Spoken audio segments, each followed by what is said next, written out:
जय माता दी मेरे माँ के सभी लाडले प्यारे बच्चों को। कैसे हो सभी? आशा करती हूँ आप सभी अच्छे होंगे, खुश होंगे और स्वस्थ होंगे।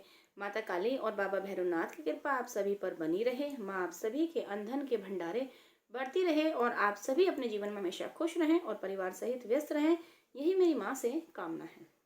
स्वागत है आप सभी का आपके अपने इस यूट्यूब चैनल काली माँ की बेटी रेणु यादव पर, जहाँ पर हम बात करते हैं तंत्र मंत्र सिद्धि साधनाओं के बारे में, आध्यात्मिक मार्ग में आगे जाने के ज्ञान के बारे में और आपके जीवन से जुड़ी हर प्रकार की समस्या के समाधान के बारे में।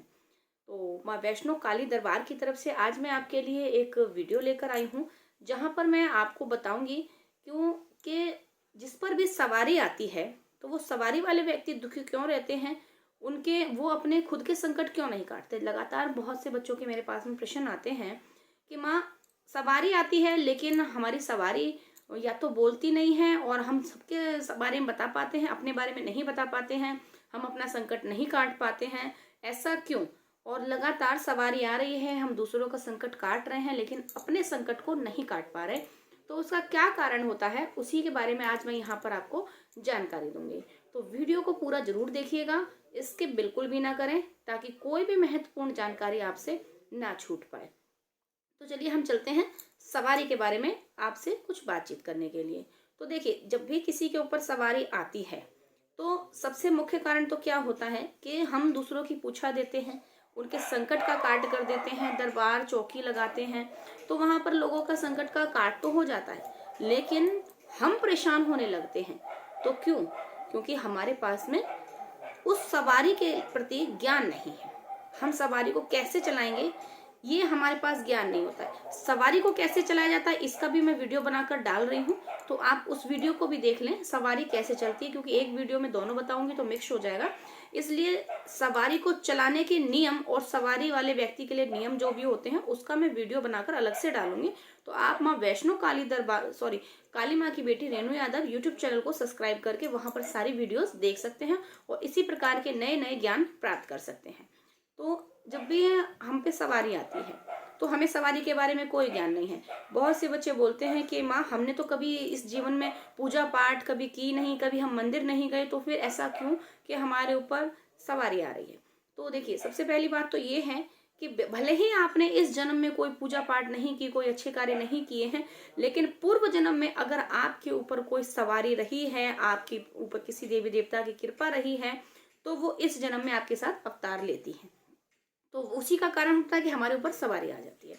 और सवारी देखिए हर एक किसी के पास में नहीं आती है। सवारी बोलते हैं लोग कि हमें माँ की सवारी चाहिए, कि हमें हनुमान जी की सवारी चाहिए, हमें इसकी सवारी उसकी सवारी।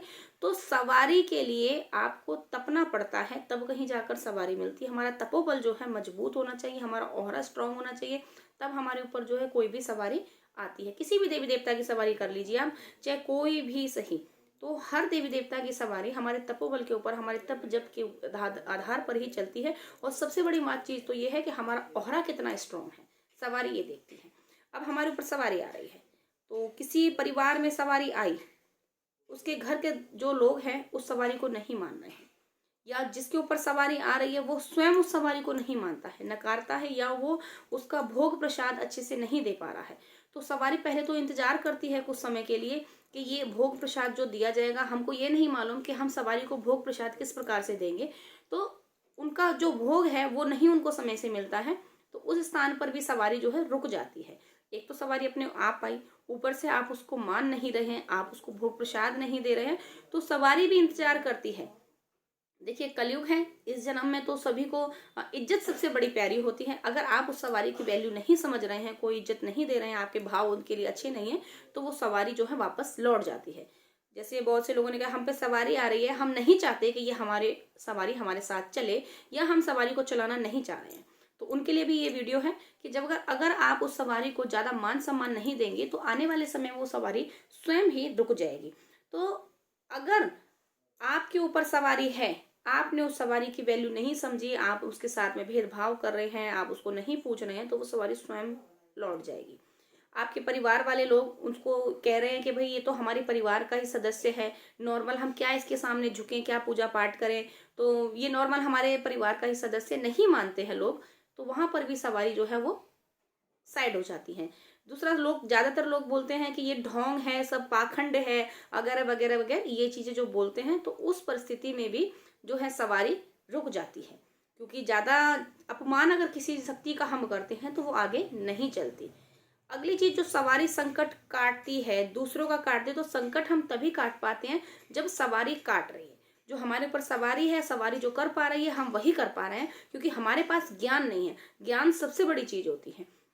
हमारे ऊपर कोई ज्ञान नहीं है, जो सवारी आ रही है वही संकटों का काट कर रही है, सवारी सब कुछ वो कर रहा है, लेकिन हम अपने बारे में तो कुछ नहीं जान पा रहे ना उस समय पर, क्योंकि सवारी सामने वाले व्यक्ति का संकट काट रही है, सामने वाले व्यक्ति को चला रही है, उसके उद्धार कर रही है। हमारे बारे में उद्धार कहाँ से होगा, क्योंकि हम तो स्वयं कुछ नहीं जानते हैं, हमारे को कोई ज्ञान नहीं है।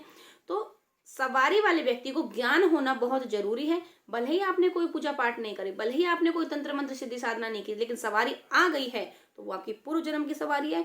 और दूसरी चीज ये है कि विरासत में जो सवारियां होती हैं, कि आपके परिवार में कोई गद्दी लगाता है, किसी के ऊपर सवारी है, आपकी मम्मी के पास, आपके मायके में किसी के पास सवारी है, या फिर आपके ससुराल में किसी पर सवारी है, तो वो सवारी आपको विरासत में मिलती है, तो वो सवारी भी हमारे ऊपर आ जाती है बिना तप बल करे।